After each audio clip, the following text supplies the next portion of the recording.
आज की वीडियो में हम डिटेल में समझेंगे एईसी। ठीक है, एईसी हम लोग समझने वाले हैं एबिलिटी इनहैंसमेंट कोर्स का यहाँ पास देखने वाले हैं, जो कि आपका 4th सेमेस्टर का है। ठीक है, एंड यहाँ पास कोर्स कोड देखिए क्या है, एईसी है। ठीक है, सेमेस्टर 4th है, यहाँ पास लिखा गया है। ठीक है, तो आपका सब्जेक्ट नेम क्या है, communication English and soft skill है। अगर आप बीएससी, बीए, बीकॉम या बीसीए के स्टूडेंट हैं, खासकर 4th सेमेस्टर के, तो ये वीडियो आपके लिए बहुत ही ज्यादा इंपॉर्टेंट होने वाला है। ये जो सिलेबस है स्पेशली 4th सेमेस्टर स्टूडेंट वालों के लिए है। इसके सिलेबस के साथ लास्ट में हम एग्जाम पैटर्न भी देखने वाले हैं। वीडियो को लास्ट तक जरूर देखिएगा।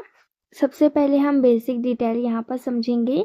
तो इस कोर्स का नाम क्या है, communication English and soft skill यहाँ पास दिया गया है। एंड इसका कोर्स कोड क्या है आपका ACE04। ठीक है, ये का कोर्स टाइप क्या है, AEC है, एबिलिटी इनहैंसमेंट कोर्स है। एंड इसके बाद देखिए 5th देखिए कोर्स लर्निंग यहाँ पास दिया गया है, मतलब आप इस कोर्स से क्या सीखेंगे, इंग्लिश को बेटर तरीके से बोलना और लिख पाएंगे। एंड सेकेंड देखिए कम्युनिकेशन की इम्पोर्टेंस समझेंगे। ठीक है, कम्युनिकेशन की क्या समझेंगे, इम्पोर्टेंस समझेंगे। फिर अपनी इंग्लिश स्किल जो है वो उसमें इम्प्रूव करेंगे। एंड इसके बाद देखिए रीडिंग और स्पीकिंग में कॉन्फिडेंस डेवलप करेंगे। इसके बाद यहाँ पास पार्ट बी देखिए क्या दिया है, कंटेंट ऑफ कोर्स। ठीक है, सिलेबस यहाँ पास दिया गया है, यहाँ पास सारी यूनिट्स दिया गया है। ठीक है, तो चलिए फर्स्ट यूनिट से स्टार्ट करते हैं। यूनिट फर्स्ट का नाम क्या है, व्हाट इज कम्युनिकेशन। ठीक है, इसमें सबसे पहले आपको बताया जाएगा कि कम्युनिकेशन होता क्या है और क्यों इम्पोर्टेंट होता है। ठीक, और फर्स्ट यूनिट में यहाँ पास 4 टॉपिक यहाँ पास आपको देखने को मिल रहा होगा। यहाँ पास फर्स्ट देखिए पर्पस ऑफ कम्युनिकेशन दिया गया है, कम्युनिकेशन का पर्पस क्या होता है पूछा गया है। ठीक है, यहाँ पास इंफॉर्मेशन देना, समझाना, एक्सेट्रा। ठीक है, इसके बाद सेकंड देखिए टाइप्स ऑफ कम्युनिकेशन यहाँ पास दिया गया है। यहाँ पास इसके 2 टाइप्स होते हैं, वर्बल एंड नॉन वर्बल। ठीक है, इसके बाद थर्ड पॉइंट देखिए यहाँ पास क्या दिया गया है, द मोटिवेशन फैक्टर। ये भी आपको यहाँ पास 2 टाइप के दिख रहे होंगे, इंट्रिंसिक एंड एक्सट्रिंसिक यहाँ पास देखने को मिल रहा होगा। ठीक, इसके बाद फोर्थ पॉइंट देखिए बैरियर्स ऑफ कम्युनिकेशन यहाँ पास दिया गया है। ये भी 2 टाइप्स के होते हैं, inter and external. Barriers of communication का मतलब क्या होता है, कम्युनिकेशन में जो प्रॉब्लम आती है, जैसे लैंग्वेज में प्रॉब्लम, मिसअंडरस्टैंडिंग एक्सेट्रा, ये सब में जो प्रॉब्लम आती है ना, उसको बोला गया। इसके बाद सेकेंड यूनिट यहाँ पास देखिए बिल्डिंग वोकैबुलरी के यहाँ पास दिया गया है। इस यूनिट में मेन जो है वो आपका इंग्लिश से स्ट्रॉन्ग करना है। ठीक है, इसमें आपको सिखाया जाएगा।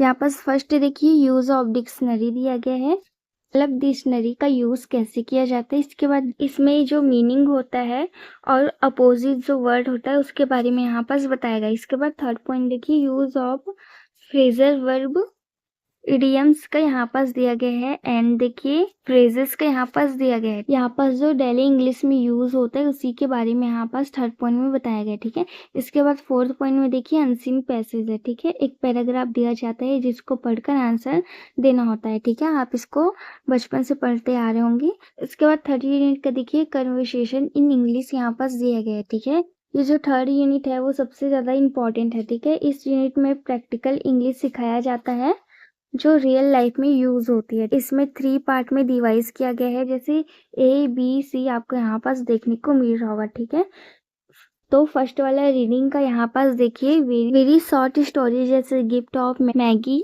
Cinderella, the shellfish, Jain, story for Panchatantra. साथ ही देखिए यहाँ पास न्यूज़पेपर, रिपोर्ट्स और आर्टिकल भी पढ़ाया जाएगा। ठीक है, और रीडिंग अलाउड प्रैक्टिस कराई जाएगी। ठीक है, इसके बाद बी वाला देखिए क्या लिखा है, इस पार्ट में रियल लाइफ कन्वर्सेशन सिखाया जाएगा। ठीक है, जैसे कॉल सेंटर में बात कैसे करें, बैंक में इंक्वायरी कैसे करें, ऑफिस जॉब के लिए कैसे बात करें। ठीक है, मार्केट में प्राइस कैसे पूछे हैं, रेस्टोरेंट में ऑर्डर कैसे करें, रेलवे में बस इंक्वायरी है, फिर होटल बुकिंग कैसे करें। ये सब रियल लाइफ में बहुत यूजफुल होता है, तो ये सब आपको सिखाया जाएगा। ठीक है, इसके बाद सी वाला देखिए क्या दिया गया है, ग्रीटिंग एंड कॉमन एटिकेट्स यहाँ पास आपको दिख रहा होगा। पार्ट में आपको मैनर्स सिखाया जाएगा। ठीक है, जैसे इंट्रोडक्शन देना अपना, रिक्वेस्ट करना, मेकिंग रिक्वेस्ट, थैंक यू बोलना सिखाया जाएगा, सॉरी बोलना सिखाया जाएगा, कंप्लेन करना सिखाया जाएगा। ठीक है, तो ये आपकी पर्सनली इम्प्रूव करेगा। ठीक है, तो ये जो चैप्टर है थर्ड वाला वेरी इंपॉर्टेंट क्वेश्चन है, यही से एग्जाम में पूछा जाएगा। अब लास्ट 4th यूनिट देखिए, प्रेजेंटेशन स्किल। इस यूनिट में आपको सिखाया जाएगा कि पब्लिक में कॉन्फिडेंटली कैसे बोलना चाहिए, ठीक है। तो टॉपिक देखिए क्या दिया गया है, इफेक्टिव स्पीकिंग यहाँ पास दिया गया है। इसके बाद सेकंड देखिए, सिमिलर और वाइवा कैसे दे, सिमिलर वाइवा कैसे दे, इंटरव्यू, पावर पॉइंट एक्सेट्रा यहाँ पास दिया गया है। इंटरव्यू में कैसे बात करी यहाँ पास पूछा गया है। फिर मैंने बताया था पावर पॉइंट का यूज कैसे किया जाता है। ये जॉब और करियर के लिए बहुत ही ज्यादा इंपॉर्टेंट होने वाला है, ठीक है। बॉडी लैंग्वेज भी यहाँ पास दिया गया है। एंड आपका सिलेबस यहीं तक कंप्लीट होता है। अब एग्जाम पैटर्न समझ लेते हैं अब यहाँ पास, ठीक है।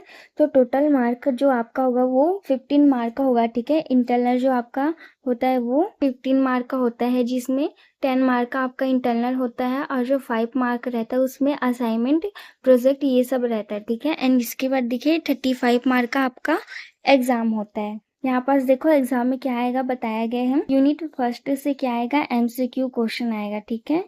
यूनिट फर्स्ट से आपका 5 एमसीक्यू आएगा, ठीक है। एंड यहाँ पास सेकंड क्वेश्चन देखिए क्या है, वोकैबुलरी दिया गया है। फर्स्ट देखिए 5 मार्क का, इसके बाद अनसीन पैसेज देखिए 5 मार्क का यहाँ पास दिया गया है, ठीक है।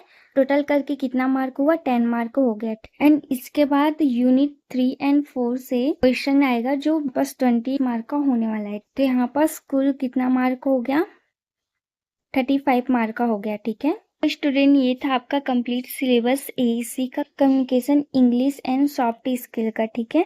अगर वीडियो आपको लाइक, शेयर और चैनल को सब्सक्राइब जरूर कीजिएगा। मिलते हैं नेक्स्ट वीडियो में। Thanks for watching.